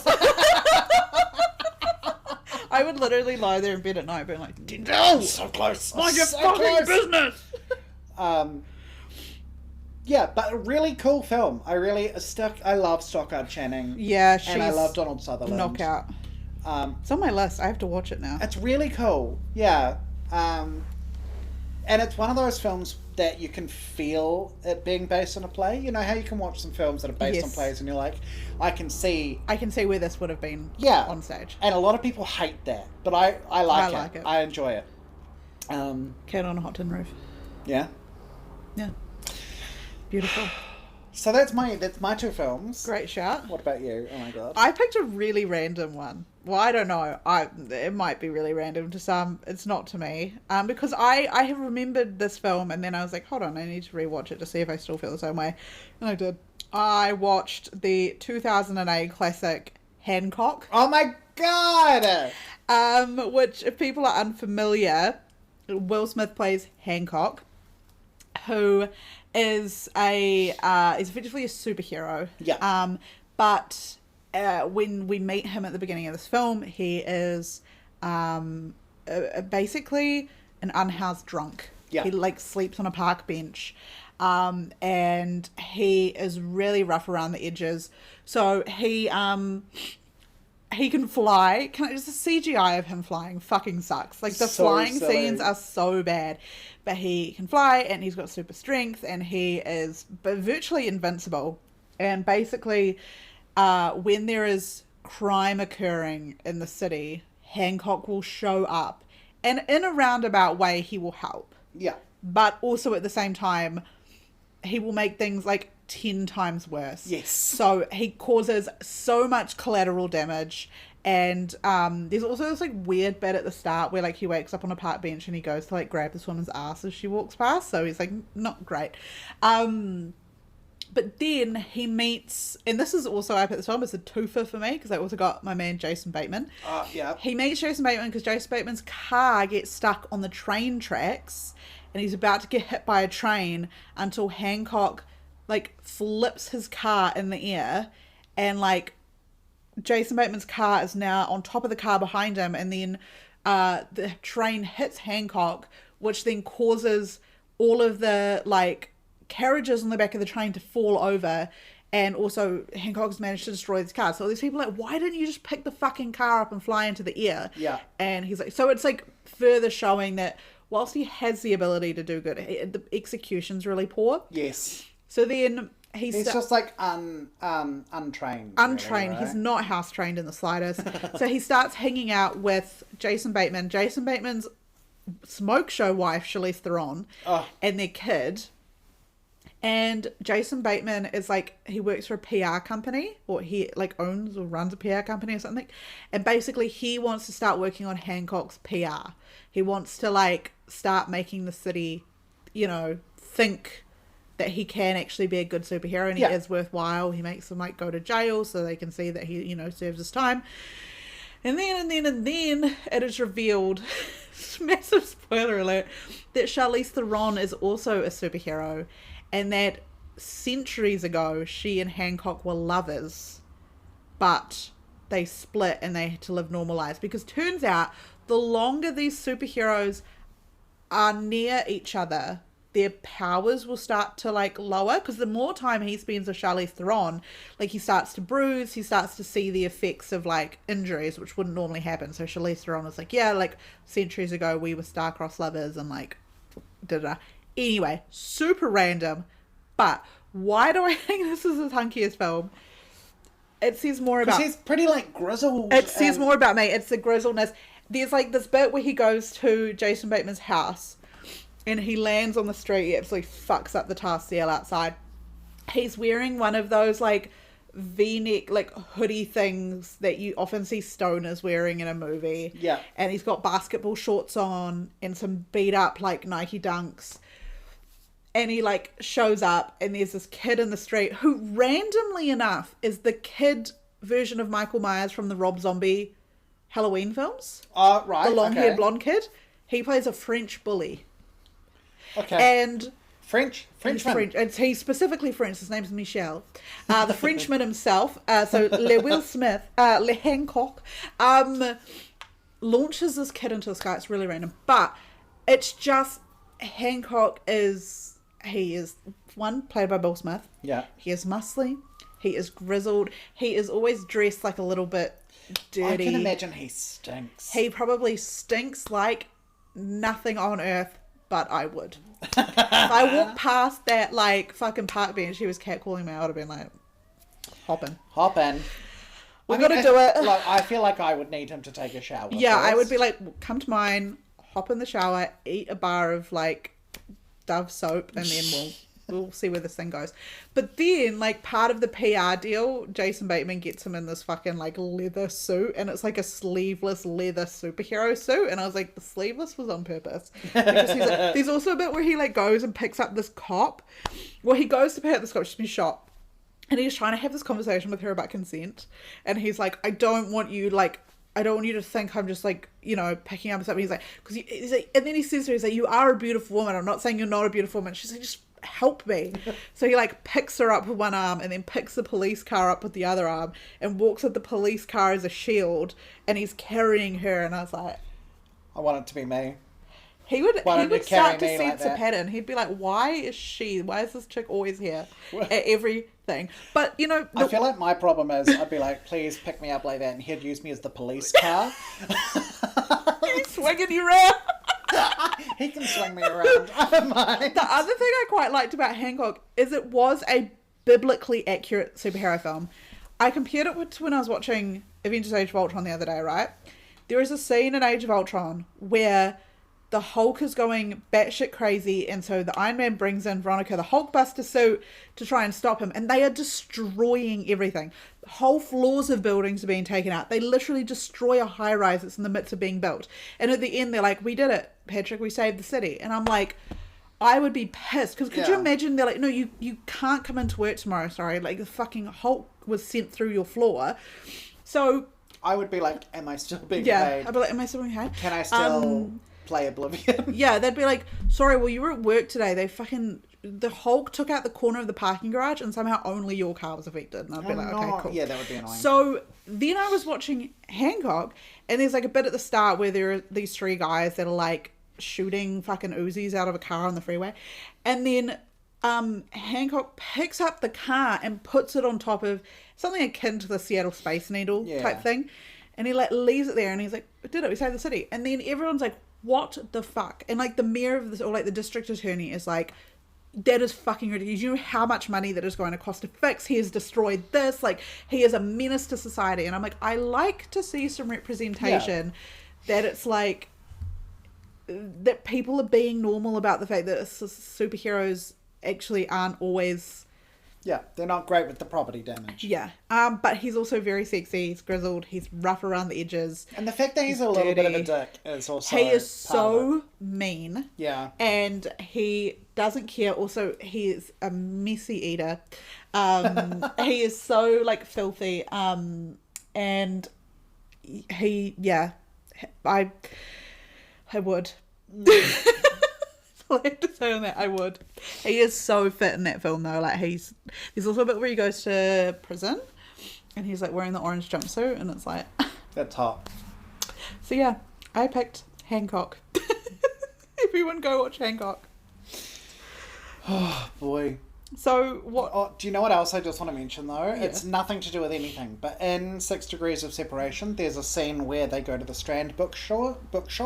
I've always wanted to go there. My heart hurt because I loved that shop and I miss it, and I want to go back and spend all my money there. I've always wanted to go.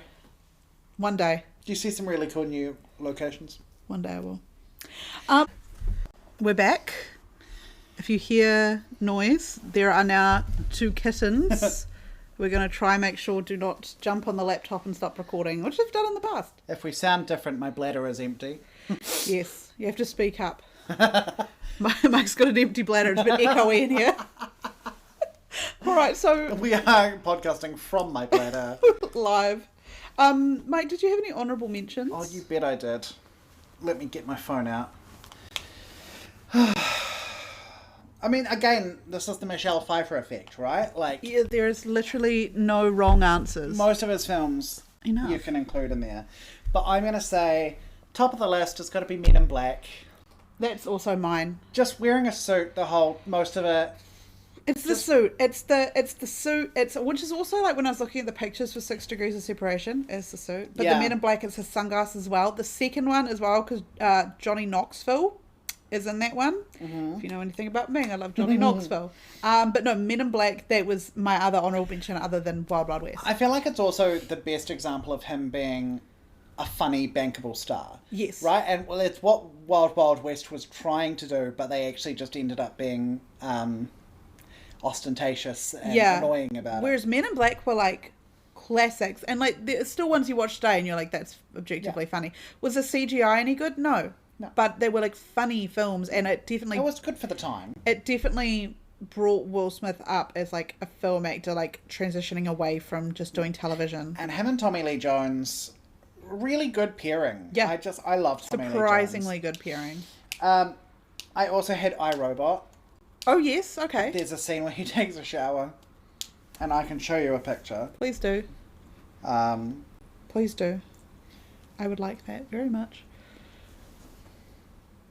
With his whole ass out. Fucking Wow. So this is His one thighs. I think we'll put on the Instagram because His thighs are insane. yeah, he's also like really.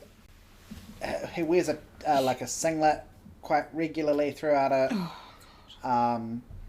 He's just real hot. He's really he's sexy. just really hot. I don't know. I said it on the last episode when you brought up that he was going to be the Fox.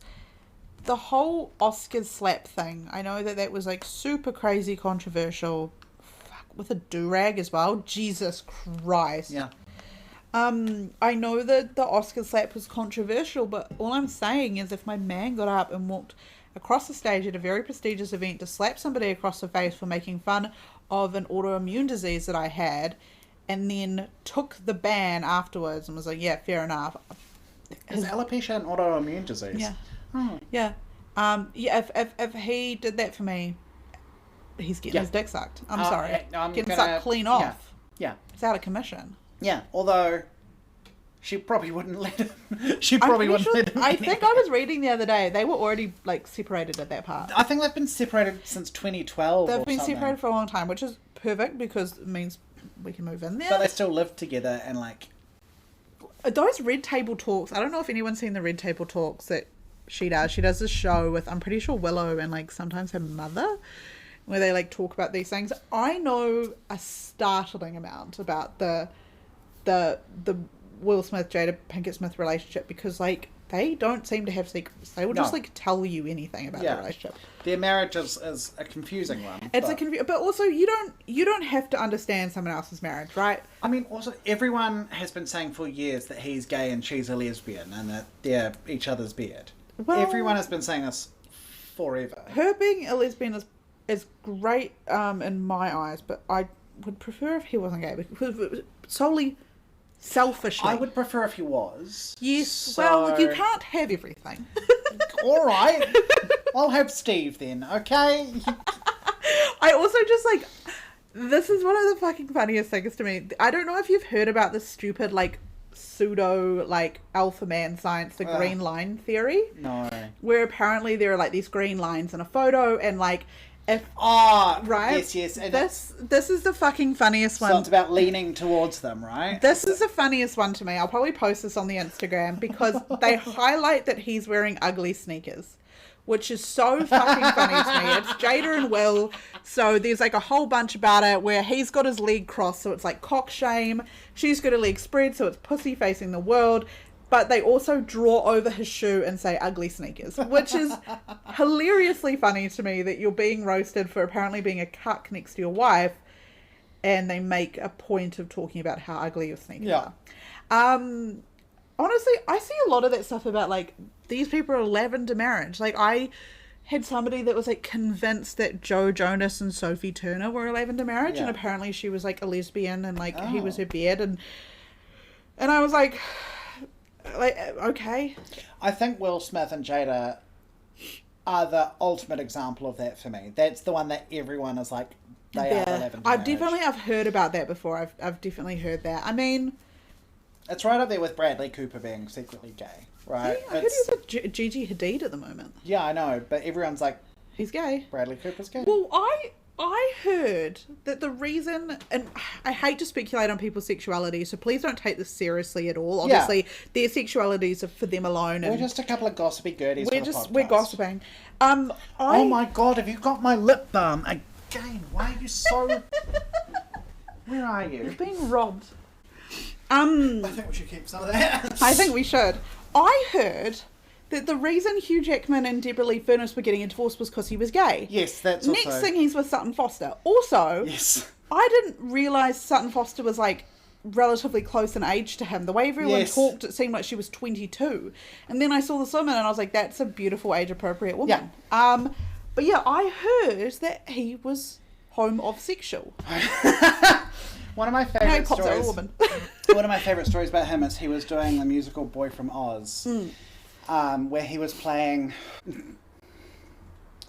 Peter Allen. Okay. Yeah. So it's a musical about Peter Allen, using Peter Allen songs. Touching my toes. And Peter Allen is a bisexual man. And so there's a scene where Hugh Jackman kisses another guy. And just before he was doing it, this was on Broadway, someone from the audience shouted out, "Don't do it, Wolverine!" Me when Wolverine's about to kiss a man. I love that so much. I honestly Whereas I would be like, do it, Wolverine. Do it! Take your pants off and then do it! Honestly, Show us your Cyclops. show me. Your one-eyed mutant. If Jada and Will did turn out to be gay and lesbian, I think it would work out well. I think everyone would be happy. I think inevitably the sun would rise tomorrow, and I would just. I mean, I'm still going to objectify that man. Oh, yeah. And that Nothing's woman. ever stopped me from objectifying a gay man. And that woman. Mike, Exhibit A. Oh. Yeah, you're welcome. Okay. My other honourable...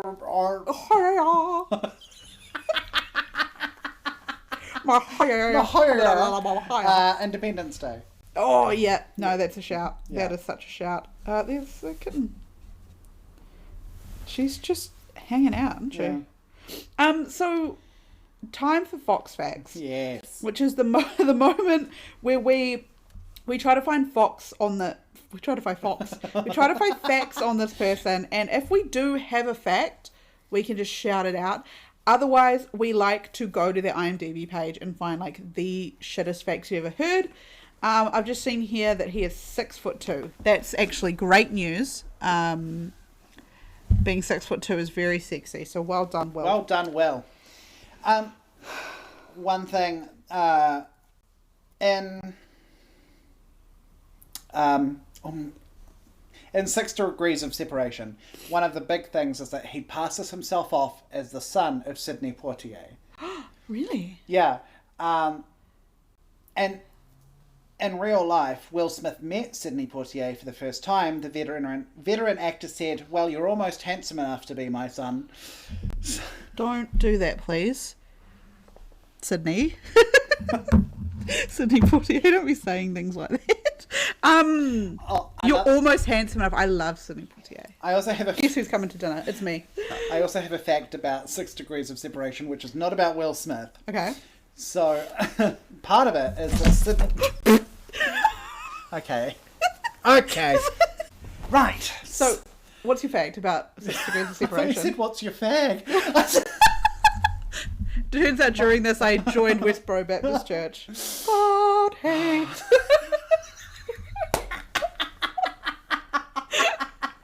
Honestly, it's a banger. This is the homophobic episode. Yeah, this is a homophobia episode. Sure, that's a joke. Time to get real homophobic with Elsie and Mike. Oh. They'll use the soundbite of that, and then the soundbite of me saying I hope Will Smith's not gay, and then Yes. they'll use that to like ruin my career. Oh my god. So, another large part of 6 Degrees of Separation is Will Smith is saying his dad, Sidney Poitier, is coming to town to work on directing a film adaptation of Cats the musical. And this was from 1993. And everyone is like, Cats the musical? That wouldn't work. What a terrible idea. Who would do that? I hate that idea. It wouldn't work. And do you know who else is taking part in this conversation? Ian McKellen. Who played Gus the theatre cat. Ian McKellen, how you have lost your ways. My claim to fame is I've never seen that movie adaptation of Cats. I would say it is worse than the musical, and the musical is pretty bad. So we had a recording of the musical on like video growing up. Yeah. And my sister and I used to watch it all the time, and we loved it. But I've never seen the movie version because it just looked so horrific. Yeah, it's not great. And Cats is just a shitty musical. I It's don't not mind any good. some of it, but yeah. It's not good. I think the first Will Smith fact that I had off the top of the dome was that he turned down the role of Neo in The Matrix so he could do Wild Wild West. Yes, that's so good. And he made the right choice. He has solved Rubik's Cubes in both The Alma Mater from 1993 and The Pursuit of Happiness in 2006. This is a real talent of his. He has shown on live TV that he can solve a Rubik's Cube in under 55 seconds. He's good with his and hands. That's not sexy. He's good with his fingers. Yeah, that's what I mean. That's it. He also has massive hands. When I was watching Hancock, there's a bit we see his hand. He has humongous hands. Wow. He was also a millionaire before the age of 20. That's hot. And he speaks fluent Spanish. He incorporates the line, "Oh, hell no," into all of his movies as a running catchphrase, similar to Arnold Schwarzenegger's "I'll be back." Thanks. I don't remember him doing that in 6 Degrees of Separation. Are you... I've just found out Sidney Poitier is not your dad. Oh, hell no. He has been at his adult height of 6'2" since he was 13. Oh, shit. As of Hancock 2008, he holds the record for the actor to star in the most consecutive $100 million grossing movies. Wow. 8 movies. Oh my god. He was ranked number 5 on EW's The 50 Smartest People in Hollywood. Apparently he also enjoys playing chess. God, he's hot. I wouldn't have thought him to be particularly intelligent. But I also see it. I can see it. He's lasted this long and made this big of a career. But I have this bad habit of, unless you're Gina Davis, if you're working in Hollywood, I tend to assume you're dumb. Yeah. But that's... Like Snoop Dogg has a really high IQ. Yeah. And also, like, Paris Hilton, her hobby is collecting and restoring, like, World War II radios. Oh my god. Yeah. She's, like, apparently really intelligent. She's a really cool, like, smart business lady. Yeah. Recently purchased a home. It says recently. This is August 2004. Recently purchased a home in South Stockholm, Sweden, because he feels it is the best place to relax. August 2004. Oh, great. God. His character from Men in Black was not originally written to be a black man. In fact, the role was originally offered to Caucasian actors Chris O'Donnell, who is hot. I could see that. I don't know who it is. And David Schwimmer. No, fuck off. If that movie, if he did... No, it would not be... I No. hate Ross from Friends. He's the worst friend. I can't imagine it being anyone other than Will Smith. Does anyone remember when Will Smith just, like, made a bunch of music, just like Big Willie style and all that? Yeah. He just did whatever the fuck he wanted to do. He was considered for the role of Mr. Smith in Mr. and Mrs. Smith before Brad Pitt was cast. Oh, Mr. Smith is Mr. Smith. I would have gone feral. And maybe then Brad and Angelina would still be together.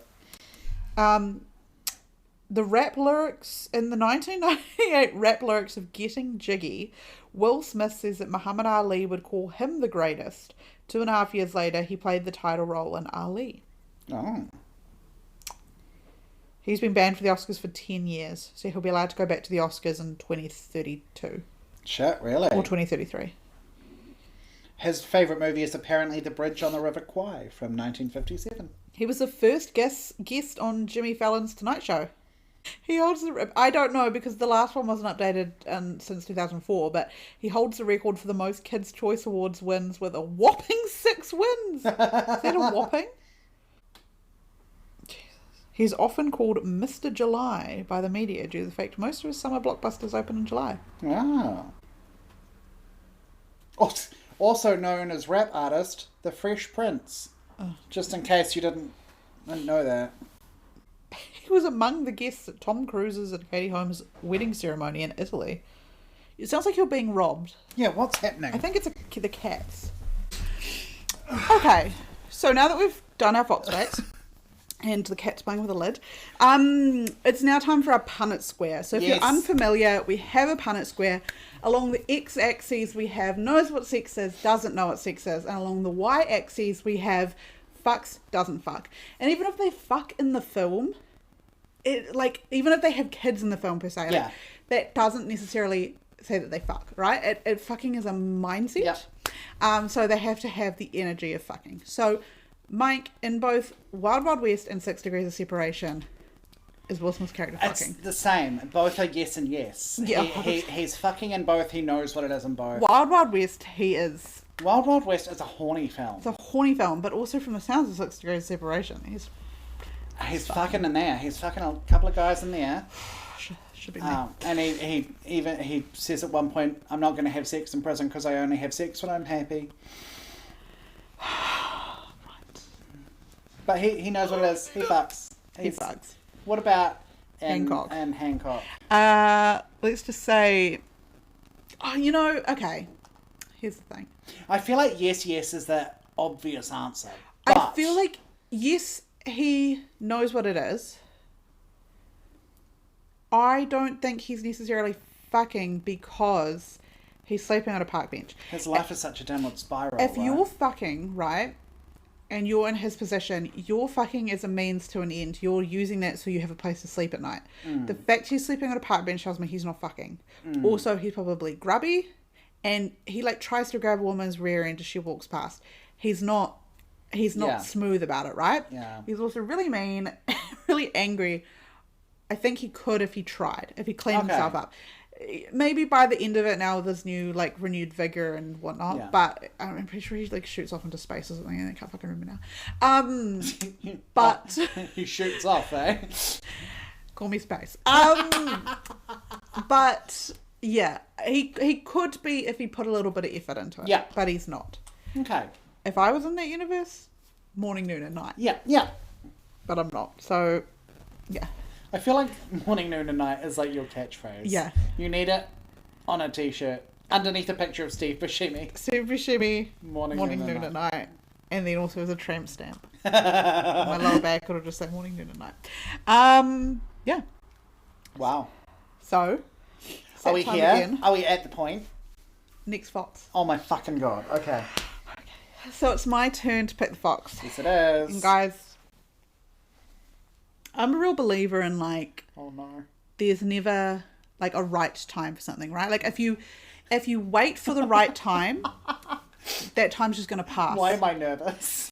You're never gonna get there. So like if people that like you hear about people that collect fine china all their life, and then they're waiting for that moment to use it, and then unfortunately they pass away before they get their chance to use their fine china. Okay. Who is your fine china? I don't want to be that person. I've had this person. I've been waiting for the right moment. There is none. The right moment is right now. Oh my god.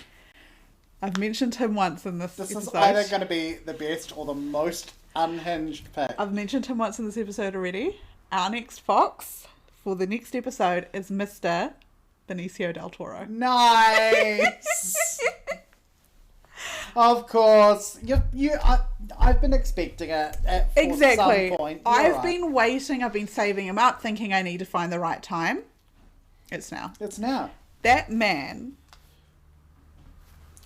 Oh, I've already got a couple of options in I know. my head. That's a sexy man, alright? He's a good-looking fella. Again, he's got the like Michael Shannon vibe of kind of being thuggish. Unconventionally. Yeah. Well, when he was young, conventionally attractive. When he was young, that was the sexiest man anyone had ever seen. Now he's gotten older. Like honestly, if you guys don't know what a young Benicio del Toro looks like, pause this. Google young Benicio del Toro. He's in a film called China Moon. You will cream your fucking jeans. Alright, hang on, I'm doing it right Oh my god, now. I can't wait for your reaction. Young Benicio del Toro. You're not ready. It's like Paul Newman level.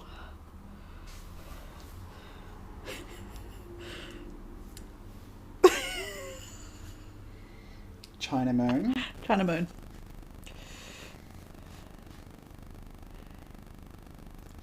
Yeah. Yeah. Uh-huh. He was crazy. Is that this dude? Right here? Oh my god. I'll tell you what. Like, he was... He's kind of like Leonardo DiCaprio in Titanic. Like Yeah. that young twinkie, Yeah. almost a lesbian vibe. Yeah. Right? He's definitely suffered a bit of twink death. Like, because Yeah. he's definitely not twink anymore. But now he's, like, grown up. He's, like, rugged. He's... I don't know if anyone saw him in The French Dispatch, but he was big boned. Like, he's so handsome. He's actually everything to me. He is... I talk about him a lot. You do. I love that man. So yeah, it's finally time for me to get crazy, but get crazy about Benicio del Toro.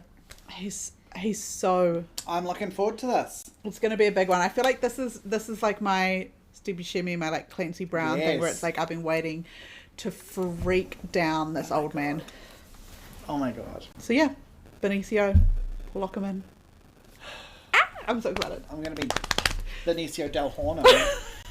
I'm glad you're unemployed because you can watch all the movies that you can handle. I can, and I will. Okay. In between Oblivion. Oblivion, pause Oblivion, watch a Benicio film, come back to it.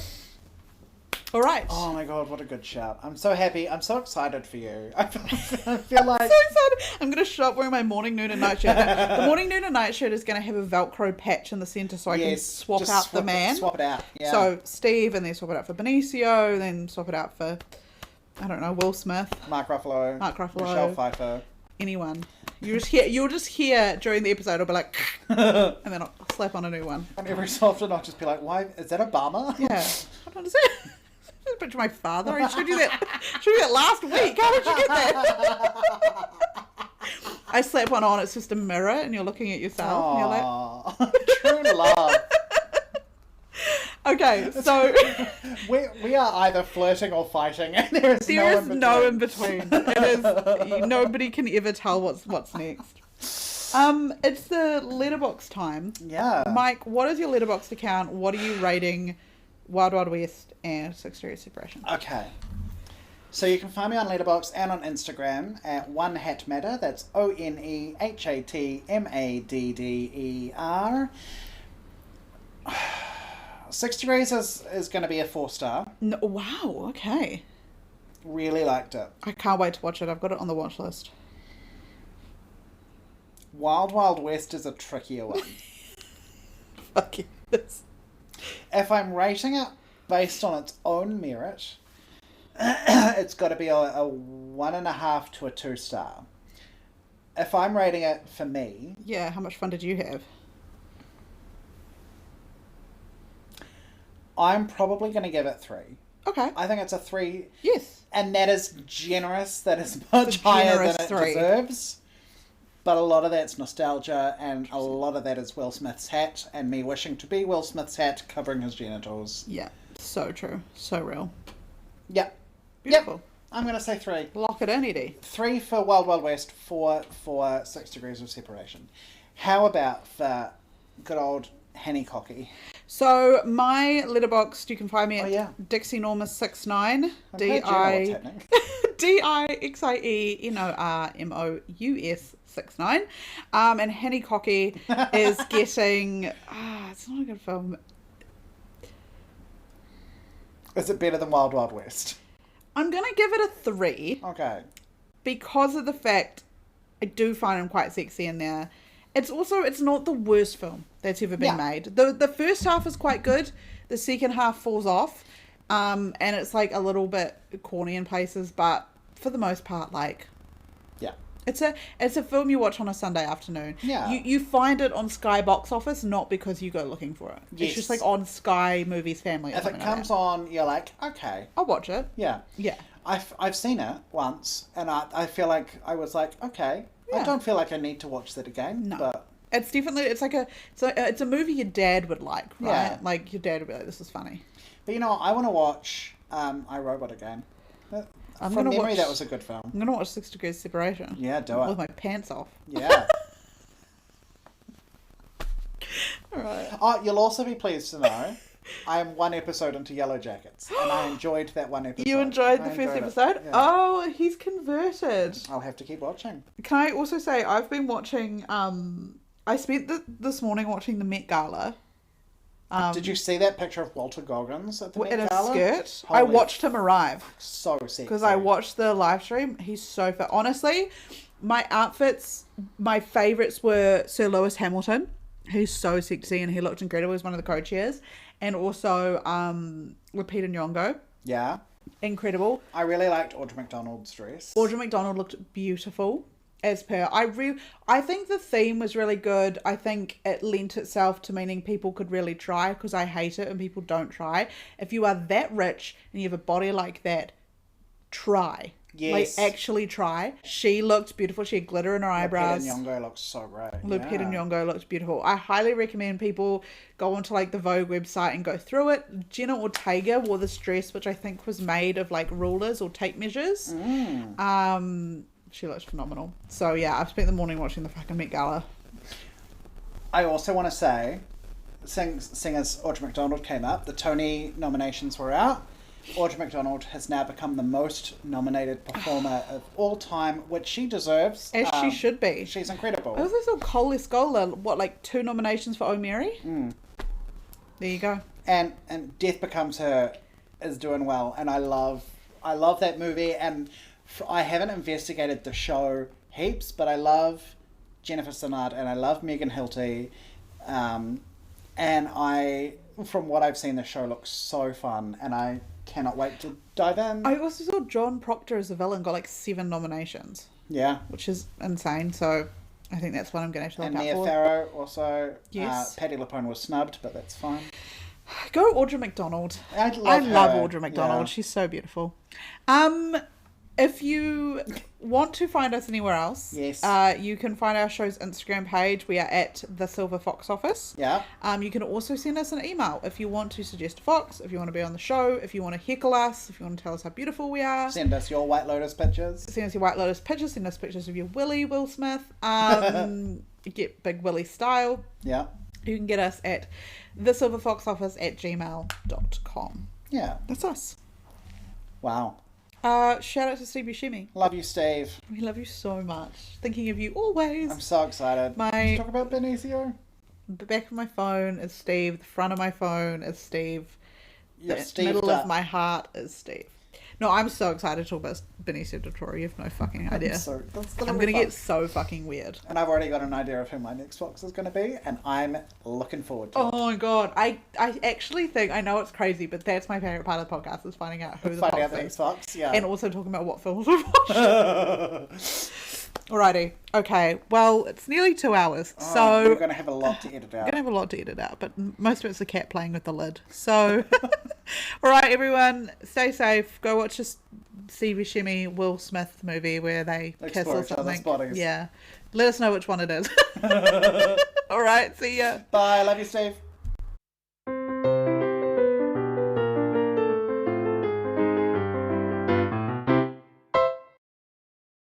We started recording again. Well, hello.